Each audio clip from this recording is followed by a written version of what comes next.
한 달 전쯤 작은 주방에 작은 머신 하나 들였습니다. 그라인더는 좀 더 좋은 거 살 걸 그랬나 싶긴 하지만 집에서 이 정도면 충분히 맛있는 커피 즐기기 족하죠. 바로 이 녀석들입니다. 처음에는 호퍼에 원두를 그득 담고 사용하다가 이제 호퍼를 비워두고 원두를 계량해서 사용합니다. 포터필터에 담긴 원두의 그람수를 재는 게 좀 질질 흘리기도 하고 좀 번거롭더라고요. 조금씩 흘리는 양까지 포함해서 대략 18g 조금 넘게 계량하면 적당히 추출이 잘 되는 편이었어요.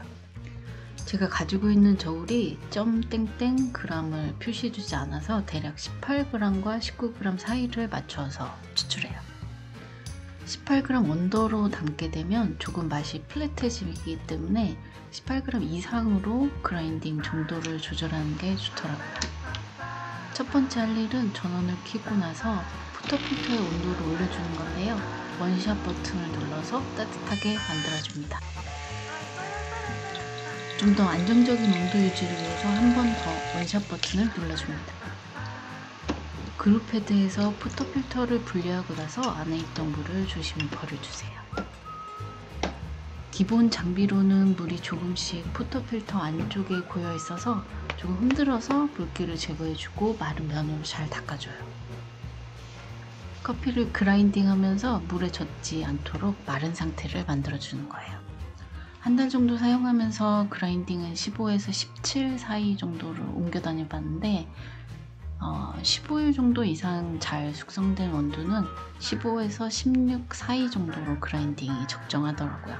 그리고 디게싱이 잘 안 된, 즉 가스가 많은 갓 볶은 원두, 한 5일 정도 된 원두는 대범하게 아주 17까지 굵게 그라인딩해야 추출 시간이 조금 맞았습니다.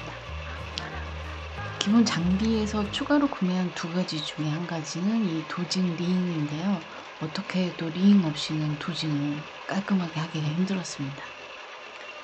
18점 땡땡 g을 그라인딩하고 나서 버튼을 짧게 한 번 더 눌러주면 남아있는 원두가 좀 더 내려와요.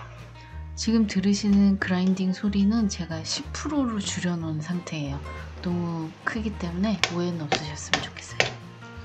그리고 도징 링을 끼운 상태에서 바닥면을 툭툭 쳐주면 조금 포터필터 안으로 차곡차곡 커피가 밀려 들어가요. 빈 공간이 조금씩 보이는 방향의 아래쪽을 살짝씩 쳐줘도 잘 정리가 되기도 합니다. 그리고 두 번째로 구매한 디스트리뷰터. 포터필터에 살짝 얹어서 살살 돌려주면 커피가 고르게 당기게 되고요. 가정에서는 좀 편하게 브러쉬를 사용해서 주변에 흘리는 원두들을 제거해주면 좋습니다. 물론 손으로 해도 되죠. 이거는 하나 꼭 추가로 구매하시면 좋을 것 같아요. 기본 장비로 탬핑을 할 때는 애수가 아주 들쭉날쭉해서 탬핑과 채널링에 아주 민감한 것들이 좀 보였는데 어느 정도 쉽게 잘 잡아주시더라고요. 디스트리뷰터를 사용하면 탬핑의 80에서 90% 정도가 완성된다고 생각하면 될 것 같아요. 그리고 탬핑을 할 때는 수평을 잘 유지해서 템퍼에 스테인리스 라인이 안 보이는 정도로만 살짝 눌러줍니다. 손가락 두 개로 가장자리를 만지면서 수평이 맞는지 느끼면서 하면 좋아요. 너무 세게 누르지 않고 표면만 살짝 다져주는 느낌으로 하면 좋아요. 너무 세게 힘을 가하게 되면 과다 추출, 즉 시커멓고 양이 아주 적은 커피를 추출할 수 있게 되거든요. 그리고 그룹 패드에 포터필터를 끼워서 투샷 버튼을 가운데 버튼을 눌러줍니다. 프리인퓨전 타임까지 포함해서 약 한 30초 정도 추출이 되는 모습이에요. 조금 더 쫀쫀하게 내리고 싶긴 한데 미세저울을 하나 사서 캘리브레이션을 더 정확히 해야 답이 나올 것 같은 느낌이긴 합니다. 근데 이 정도만 추출이 되어도 사실 맛으로는 손색이 없어요. 또 초점이 잘 안 맞긴 했는데 에스프레소 추출된 모습이에요. 그룹 패드에서 포터필터를 분리하고 잠시 내려두었다가 넛박스로 옮기면 좋아요. 저는 계속 한두 모금씩 남아서 커피가 떨어지더라고요.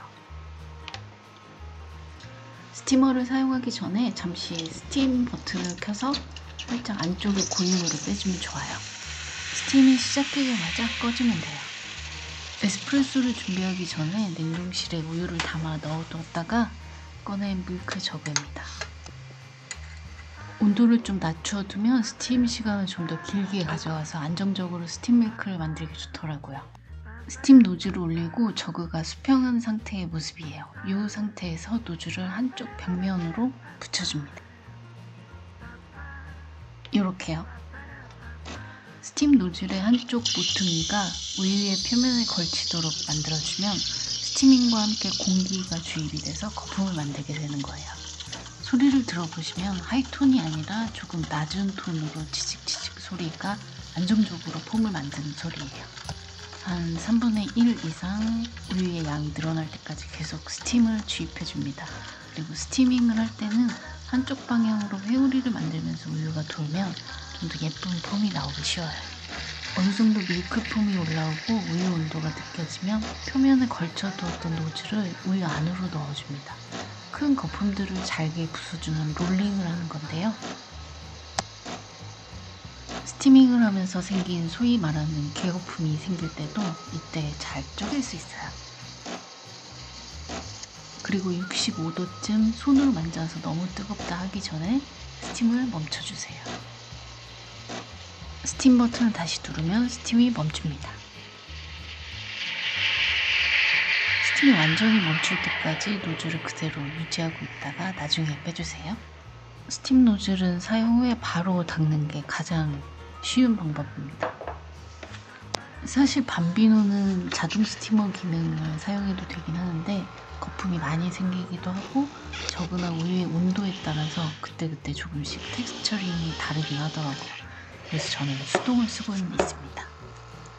남아있는 큰 거품이 깨지도록 톡톡 바닥에 쳐준 후에 롤링을 해줍니다. 계속 분리를 하려고 하거든요. 텍스처링을 좀 자세히 봐볼게요. 250ml가 약 350ml 조금 넘게 스티밍된 모습이에요. 예쁘죠?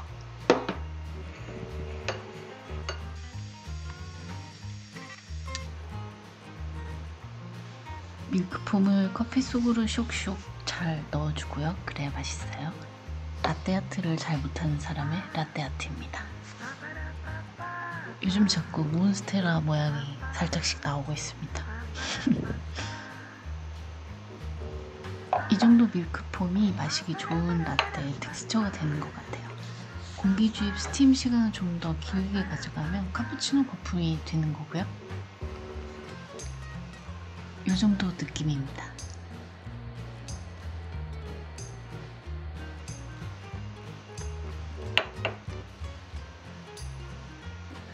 밀크폼을 조금 더 올린 모습이에요. 머신은 늘 청소와 관리가 귀찮을까봐 구매하기까지 고민을 많이 했었는데 일단 익숙해지면 괜찮아지겠죠. 찬물을 담은 저그에 노즐을 담아서 자동 스팀을 한번 돌려주세요. 아무래도 우유가 닿기 때문에 깨끗이 해주면 좋아요.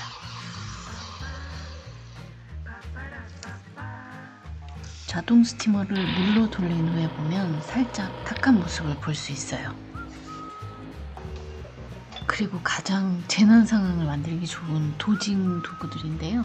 저는 모두 브러쉬를 사용하고 있어요. 일단 커피바는 싱크대 옆에 자리 잡으면 좀 편리하긴 합니다. 커피가 닿는 모든 도구들은 브러쉬를 사용하면 좀 더 편리해요. 물로 세척하면 다시 말리고 닦고 하는 과정이 또 더 들어가거든요. 이렇게 모든 쓰레기를, 일반 쓰레기죠, 커피는 옆으로 밀어버리고요. 그리고 이건 물퍽이 생겼던 그룹헤드의 모습인데요. 에소 추출 후에는 그룹헤드 청소를 하기 위해서 추출 버튼을 한두 번 더 눌러주면 좋습니다.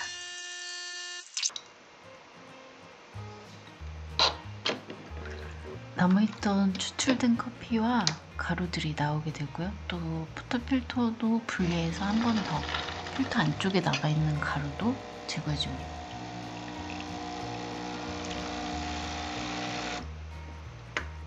그리고 다시 그룹헤드에 장착해서 이렇게 보관을 하게 돼요. 그리고 청소를 할 때는 물바지에 바로 받지 않고 컵을 사용하면 좋아요. 물바지가 생각보다는 금방 차더라고요.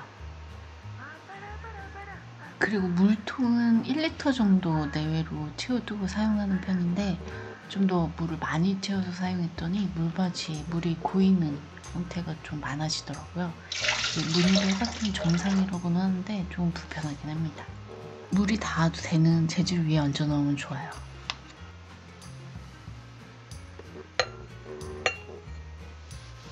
한 달이 조금 안 된 어설픈 사용기였긴 하지만 맛있는 라떼 만드는데 조금이라도 도움이 됐길 바라봅니다.